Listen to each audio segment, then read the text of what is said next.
Hey YouTube, welcome back to Unix TCG, and today we're going to do the third and final beta box reveals as we know them so far, tying off the 3 videos with the white cards. Now I do believe in about a week we should have the full beta box reveal because we're going to be having events over at the Bandai Card Game Fest in Europe where they're going to have these beta events there. So we're going to have even more content to dive into soon, but as it is right now, I hope you guys enjoy this breakdown of the white cards. So yeah, if you like the video, and if you love the content, maybe you think about subscribing because we are building higher and higher here. And with that out of the way, let's hop into it. So the first card we have on the docket is Launcher Strike Gundam. It's a level 4, 3 cost card with blocker. Its stats are 3 and 4. 3 and 4 is not a bad stat for a blocker. Like, you're going to be able to destroy quite a few things on defense, but it is a little scary against green. The 4 stat line for HP is just asking to lose your card in the block, so we're gonna have to see the pilots that we have access to so that we can potentially get off some blocks and actually keep our guy alive. The next card is the legendary rare for, it looks like, starter deck 04, and this is the Ale Stripe Gundam. He is a level 5 4 cost. I don't know why I said he when it's just a Gundam, but it is the level 5 4 cost, and it has blocker, and then when paired with a level 4 or higher pilot, choose one enemy unit with 4 or less HP, return it to the owner's hand. So that threshold seems to be good against fellow white decks, against blue decks, but again, there's going to be a lot of times where green gets above that threshold, and there lies sort of a problem so far looking at this limited card pool, but there's always time to change that. But generally, if you play this on curve, it looks like in this card pool you should be able to bounce anything that was played before this card as long as it's on curve. 4/4 is respectable, and like we all know, it's only going to go further up when you have pilots on it. Link, clearly Kira Yamato. Now the next card we have here is Demi Trainer, just another blocker, 1 cost, just a 1 cost, level 1, and this is kind of cool because you can play it out as early as turn 1, and if you don't need to block with it, this guy's just going in for a little shield damage, and we appreciate that. The next card we have here is Michaelis, and it is a level 3 2 cost, and it just has the effect that while there are 4 more command cards in your trash, this unit gets +1 AP and +1 HP, which is wild. So this card will be a 4/4 if you just been blamming with them the commands. But that's good because when you play it early game, it's finely statted for where it is. But when you play it late game, it gets a little bit stronger just for you doing what you're supposed to do in the color. And I appreciate a card like that. Next card we have here is the Gundam Aerial card, a level 5 3 cost, and it says while there are 4 more command cards in your trash, this card in your hand gains -2 cost, so it can become a 1 cost, and that's going to be a huge thing, being able to play this guy out for just 1 after you have 5 resources. A 3/3 isn't the craziest stat line, but it comes out so fast and so cheaply that it has to be balanced somehow. And then we're moving on to bases, and these bases that we have so far are Archangel, which is a level 3 1 cost base. Just burst deploy this card, deploy, add 1 of your shields to your hand, and then activate main once per turn 2. Choose 1 friendly unit with blocker and set it to active. This it can attack this turn. That's just to make it so you can't use this to make double attackers, but it is cool that you'll be able to get your kind of the biggest bang out of your buck when you're able to do things like swing with your Ale Strike Gundam and then use Archangel to untap it to keep it open for blocking. I definitely dig that. Then you have this, and my gosh, what a handful. The Astacacia. Yeah, Astacacia School of Technology Earth House. Level 2, 1 cost, and then of course, like most bases, you got the burst, deploy this card, deploy, add 1 of your shields to your hand, activate main, rest this base. All friendly link units get AP +1 during this turn, and that's actually really cool. So it's interesting because you do have to have them linked, so you are using specific pilots, but +1 AP seems pretty cool. I do have to say that even in this limited card pool, this seems a little underwhelming, so I'm gonna have to watch it, but right now it just seems like there's a lot of setup that needs to go into this card, and white base at this point, Archangel just seems better at this point.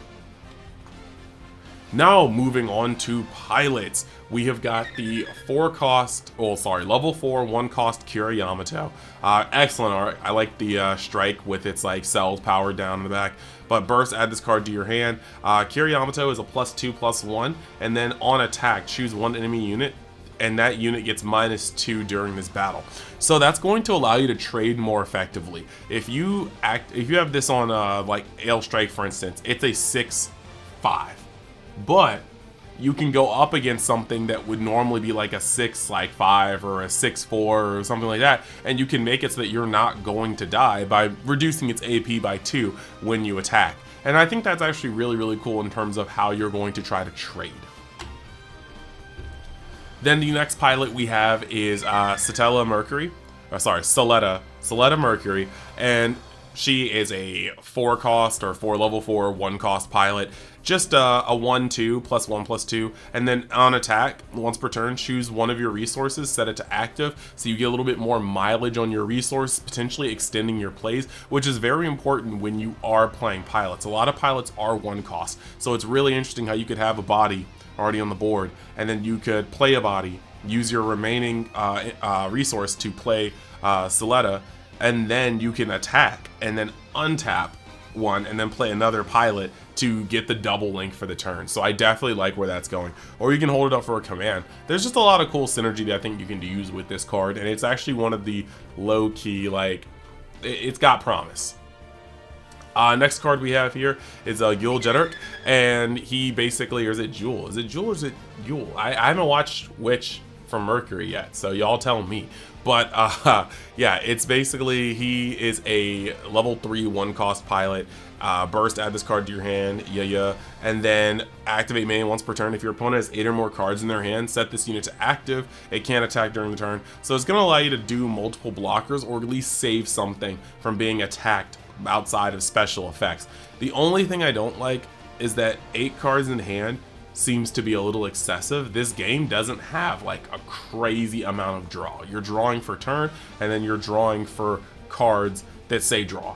And so I'm not sure how often we're going to be able to get off this effect. Definitely going to have to sit down with a full set and see. But right now, I'm just not a big fan of this guy, and he's a +1/+1. Next card we have here is Hawk of Endymion, and this is a level 2 1 cost command card, but it also doubles as a pilot. Mulaflaga makes the impossible possible for you guys that like Seed. And then main or action, choose one enemy unit with 3 or less HP, return it to the owner's hand. And I think that's pretty cool. 3 or less HP is a pretty good early to mid game like removal, and then it's not gonna really fall off until like late game versus green, and even then, if they're damaged already, you can possibly get some of this card's like mileage afterwards. Now it is only going to, Mulaflaga is only going to add +1/+0, so that doesn't feel like the best, but yeah, you have room to use this, and I think he's going to be a pretty good card in general.